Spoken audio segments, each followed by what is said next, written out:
बिस्मिल्लाहिर्रहमानिर्रहीम। शुरू अल्लाह के नाम से जो बड़ा मेहरबान नहायत रहम करने वाला है। अस्सलाम वालेकुम रहमतुल्लाहि व बरकातहू। प्यार से एक बार दुरूद पाक पढ़ लें। ताक रातों के नवाफिल पढ़ने का तरीका 21, 23, 25 और 27 के साथ 29। आप लोग इनमें जो नवाफिल पढ़ेंगे उसके पढ़ने का तरीका और किस तरह से पढ़ना है वो आज सारी वीडियो में तफसील बताऊंगी। वीडियो को आप लोगों ने एंड तक देखना है।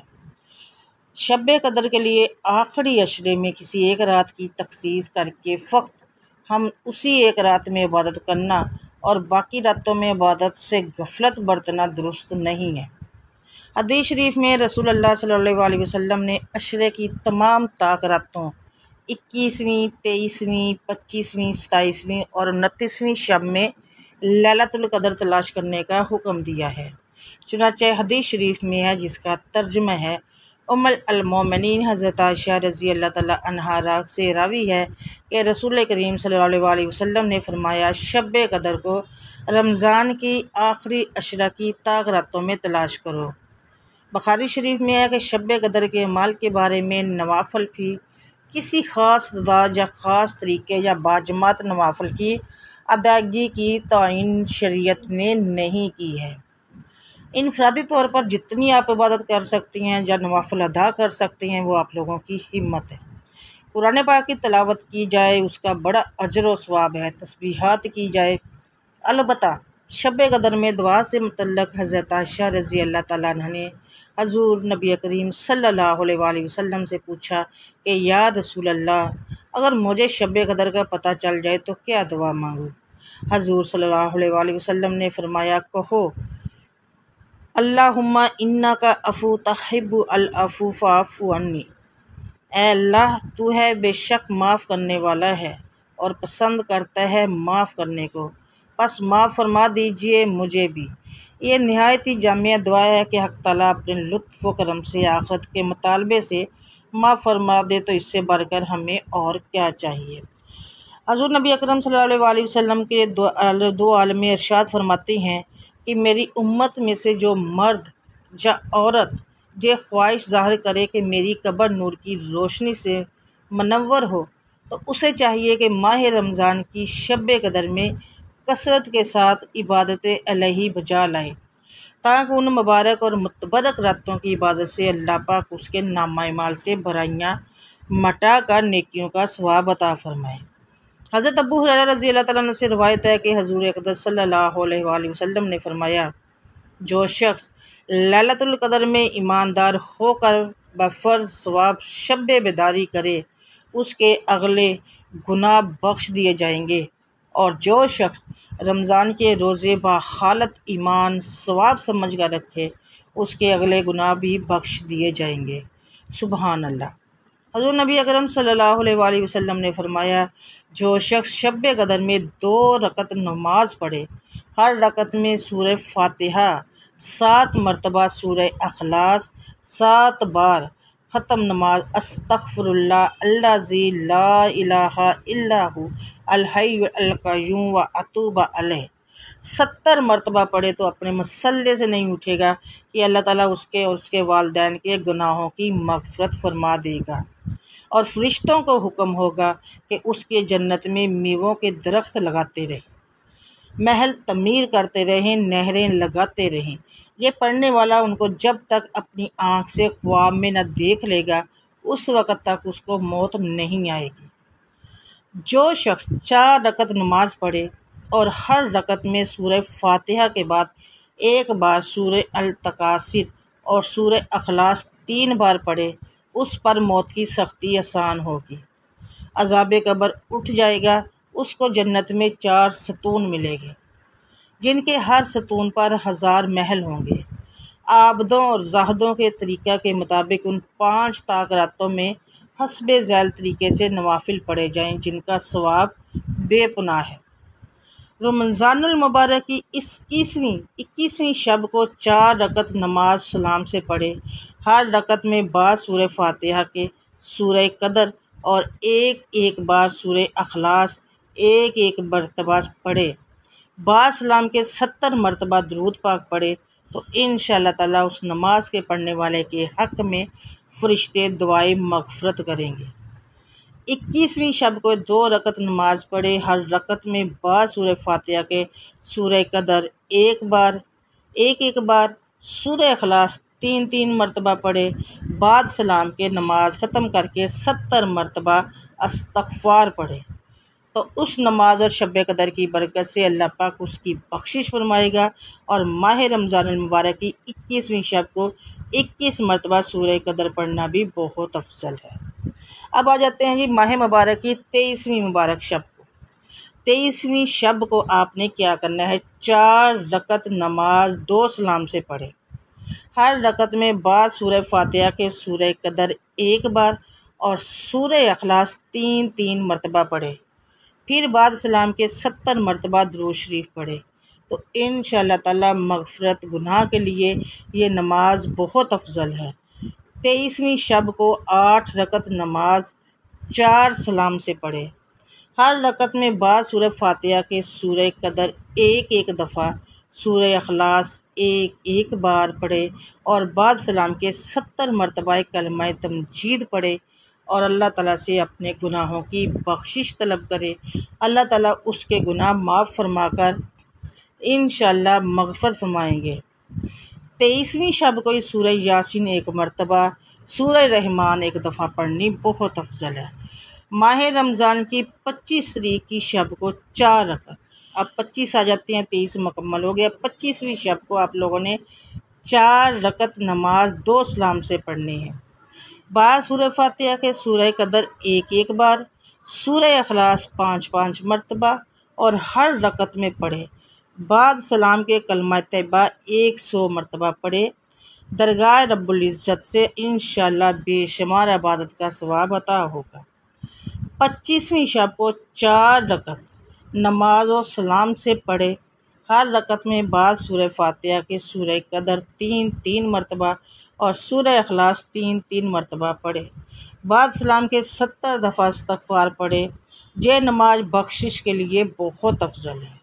और 25वीं शब को ही 2 रकत नमाज पढ़े, हर रकत में बाद सूरह फातिहा के सूरह कदर एक मरतबा, सूरह इखलास 15 मरतबा पढ़े और बाद सलाम के 70 दफ़ा कलमा शहादत पढ़े।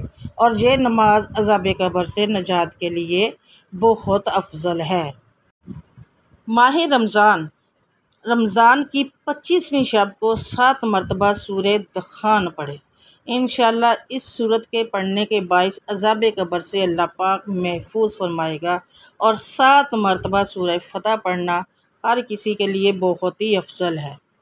27वीं शब को 2 रकत नमाज पढ़े, हर रकत में बाद सूरह फातिहा के सूरह इखलास 7 मरतबा पढ़े, बाद सलाम के 70 दफ़ा ये तस्बीह पढ़े, अस्तग़फ़िरुल्लाहु अल्लज़ी ला इलाहा इल्लहु अल हय्यु अल क़य्यूम व अतूबु अलैह।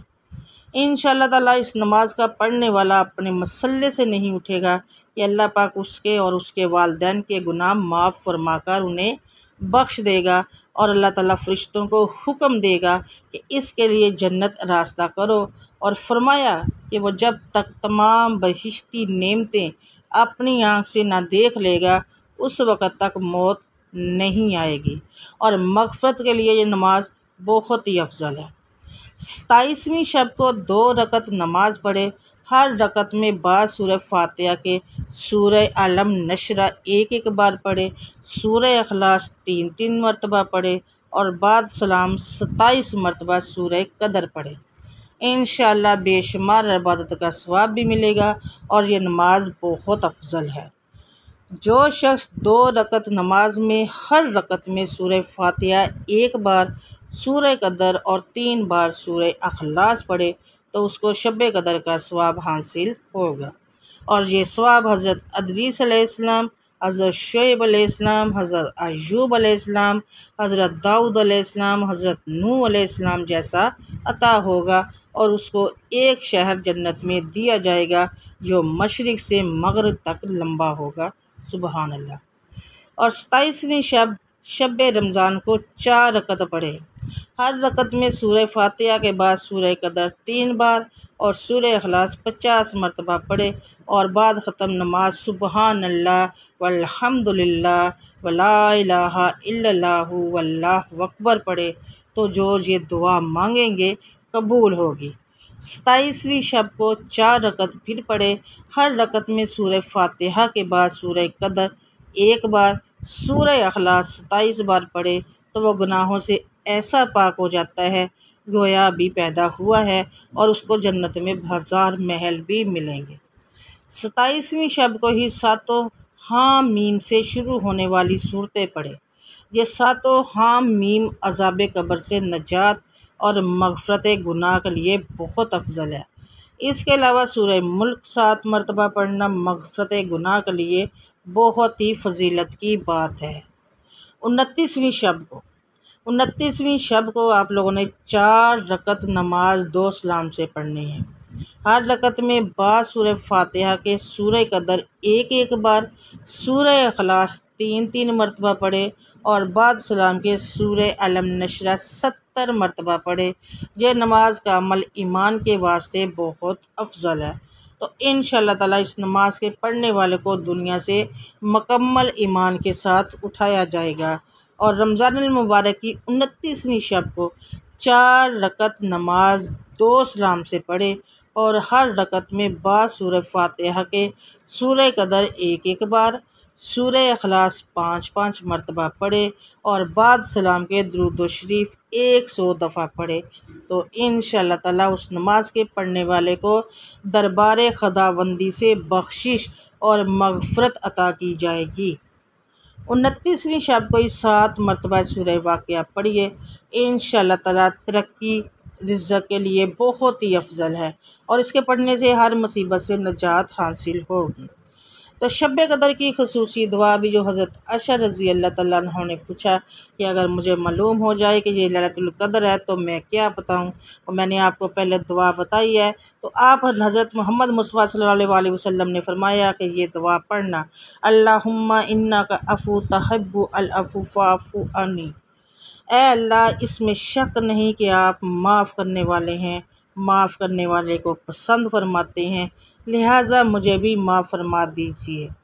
देखिए कैसी दुआ इरशाद फरमाई है। ना ज़र मांगने को बताया, ना ज़मीन, ना धन, ना दौलत। क्या मांगा जाए? सिर्फ माफ़ी। बात असल ये है कि आखिरत का मामला सबसे ज़्यादा कठिन है। वहाँ अल्लाह के माफ़ फरमाने से काम चलेगा।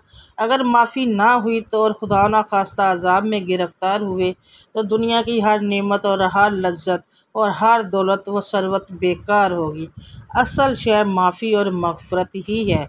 एक हदीस में इरशाद है कि जो शख्स लैलतुल कदर में ईमान के साथ और सवाब की नीयत से इबादत के लिए खड़ा रहा, उसके पिछले तमाम गुनाह माफ़ कर दिए जाएंगे।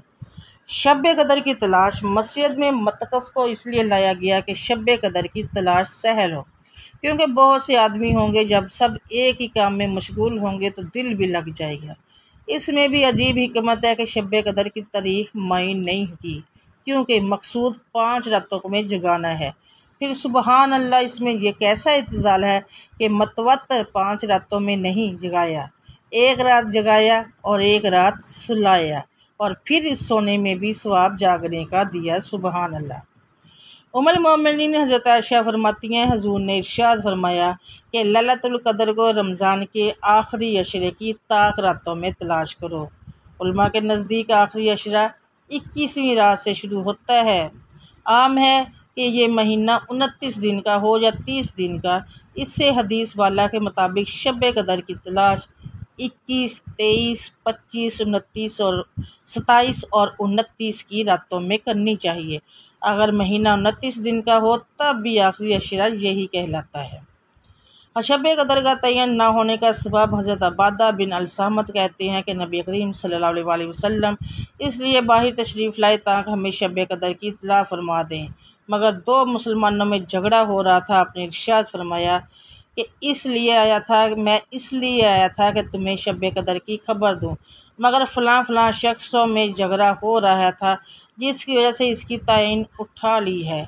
क्या बैद है कि उठा लेना अल्लाह के इल्म में बेहतर हो, लिहाजा अब इस रात को 9वीं 7वीं और 5वीं रात में तलाश करो। बाद हजरात फरमाते हैं कि वह 2 अशखास जो झगड़ने लगे थे, उनमें एक का नाम अब्दुल्ला इब्ने आवी दहदूर और दूसरे का नाम काब इब्ने मालक था। शब कदर की तयन उठा ली गई का मतलब ये है कि इन 2 अशखास के झगड़ने की वजह से शब कदर तयन का इल्म मेरे दहन से महव कर दिया गया है। इससे मालूम हुआ कि आपस में झगड़ना और मुनाफरत और दुश्मनी अख्तियार करना बहुत बुरी बात है और इसकी वजह से इस आदमी की बरक़ात और भलाइयों से महरूम हो जाता है। आज सल्लल्लाहु अलैहि वसल्लम का फरमान है, शायद तुम्हारे लिए यही बेहतर होगा। मतलब यह है कि शब कदर के बारे में जो मुतय्यन तौर पर मुझे बता दी गई थी, अब वह भुला दी गई है। अगर मैं तुम्हें बता देता तो तुम लोग सिर्फ उसी शब पर भरोसा करके बैठ जाते। अब उसकी तयन का इल्म न होने की सूरत में न सिर्फ ये कि तुम लोग उसको पाने में बहुत सही कोशिश करोगे, बल्कि इबादत और अताअत में भी ज़्यादती होगी, जो ज़ाहिर है तुम्हारे हक़ में बेहतर ही है। जो चीज़ जितनी कीमती और अहम होती है उतनी ही ज़्यादा मेहनत से हासिल होती है। तो शब कदर जैसी कीमती दौलत भला बग़ैर मेहनत के कैसे हाथ लग सकती है, इसलिए उसको पोशीदा रखा गया है। और आपका इरशाद है, क्या खबर है तरीक़ का पता ना दे, ना ही मैं तुम्हारी भलाई हूँ। मतलब उसका साफ है कि अगर तरीक़ मालूम हो जाती तो उसकी इतनी कदर ना होती, और मालूम होते हुए भी फिर उसकी नाकदरी करना सख्त बदनसीबी और महरूमी की बात थी। मुफस्सिर कुरान उलमा इब्न कसीर मशकी फरमाते हैं कि उसको पोशीदा रखने में हिकमत यही है कि उसके तालब व शकीन पूरा रमज़ान इबादतों का एहतमाम करेंगे। शब कदर क़यामत तक रहेगी। हज़रत अबू ज़र रज़ी अल्लाह तआला फरमाते हैं कि मैंने हज़ूर अनवर से अर्ज़ किया कि शब कदर नबी के ज़माने के साथ ख़ास रहती है या बाद में भी होती है? तो हज़ूर सल्लल्लाहु अलैहि वसल्लम ने फरमाया, क़यामत तक रहेगी। और मैंने अर्ज़ किया, या रसूल अल्लाह सल्लल्लाहु अलैहि वसल्लम, रमज़ान के किस हिस्से में होती है? तो आपने फरमाया, अशराए अव्वल और अशराए आखिर में तलाश करो। फिर हजूर बातों में मशगूल हो गए। मैंने मौका पाकर अर्ज़ किया, या रसूल अल्लाह सल्लल्लाहु अलैहि वसल्लम, ये तो बतला दीजिए कि अशरा के कौन से हिस्से में होती है। हजूर इतने नाराज़ हुए कि ना उनसे कबल मुझ पर इतने खफा हुए थे और ना बाद में हुए, और फरमाया, अगर अल्लाह ताला जल्ल शान 3/4 का ये मकसूद होता तो बता ना देते। आखिर की 7 रातों में तलाश करो, बस उसके बाद कुछ ना पूछो। बाद लोग ये सोचते हैं कि पूरी रात जागना तो मुश्किल है, थोड़ी देर जागते रहना यानी इबादत करने से फ़ायदा, लिहाजा वो जाग कर इबादत नहीं करते। ये ख्याल गलत है। अगर रात के अक्सर हिस्से में जागना नसीब हो जाए तो इंशाअल्लाह ताला ये फजीलत हासिल हो जाएगी, और पूरी रात भी जागना कौन सा मुश्किल है। हम और आप जानते हैं कि गुज़श्ता रमज़ान अल मुबारक में कितने लोग ऐसे थे जो आज दुनिया में नहीं है, और वो रमज़ान उनका आखिरी रमज़ान था। हमें क्या खबर है कि आइंदा रमज़ान तक हम में से किस किस की बारी है, हम हों या ना हों। इसलिए अगर इतनी बड़ी नेमत हासिल करने के लिए कोई 1-2 रात जाग ही लिया है तो कौन सी बड़ी बात है। लेकिन अगर तमाम रात जागना बस में ना हो तो अक्सर ही सही, और बेहतर ये है कि ये आखिरी हिस्सा हो, क्योंकि उस वक़्त इबादत में दिल लगता है और शुरू के मुकाबले में आखिर रात अफजल भी है। जाग लें, क्योंकि मोबाइल भी तो चला ही लेते हैं सारी रात। मोबाइल के लिए भी तो आप लोग जाग ही लेते हो। मोबाइल के लिए जब जाग लेते हो तो इबादत के लिए भी जाग लें। मेरी दुआ है कि अल्लाह ताला हम सब को ये रातें में ज़्यादा से ज़्यादा नवाफल पढ़ने और उसकी सही इबादत करने की तौफीक दे। हम लोगों से जो गलतियाँ कोताहियाँ हो, अल्लाह ताला इन मुबारक रातों में हम सब को माफ़ फरमा दे। और नाज़रीन किराम, मुझे दुआओं में याद रखिएगा। इंशाअल्लाह ताला से मैं दोबारा से आप लोगों से मिलूँगी बशर्ते ज़िंदगी। तब तक के लिए आप लोगों ने दुआओं में याद रखना है, और इन ताक रातों में मुझे खसूसी तौर पे दुआ करनी है मेरे लिए भी। और अगर आप नवाफिल भी अदा करें तो तमाम उम्मत मुस्लिमा के लिए दुआ ज़रूर कीजिएगा। मैं दोबारा से, और चैनल को सब्सक्राइब ज़रूर कीजिएगा, वीडियो को लाइक कीजिएगा, आगे शेयर कीजिएगा, ताकि हम लोग पूरी इबादत का फ़ायदा उठा सकें और हम लोग अल्लाह ताला की उन थोड़ा बहुत, ज़्यादा तो नहीं, थोड़ा बहुत हक़ अदा कर सकें। और अल्लाह ताला सही बात है कि अगला रमज़ान किसने देखना है किसने नहीं। अल्लाह ताला हम सब को ज़्यादा से ज़्यादा इबादत करने की तौफ़ीक दे, नवाफिल पढ़ने की तौफ़ीक दे, तस्बीहात करने की तौफ़ीक दे, और जो हम लोग पढ़े उसमें पढ़ने में, लिखने में, बोलने में जो भी कभी कोताही हो, अल्लाह ताला हम सब को माफ़ फरमाए। आमीन सुम्मा आमीन या रब्बुल आलमीन। इसके साथ ही मुझे दें इजाज़त, इंशाल्लाह से मैं दोबारा से मिलूँगी आपसे बाशर्ते ज़िंदगी। तब तक के लिए अल्लाह हाफिज़। जज़ाकल्लाह खैरुन कसीरुन।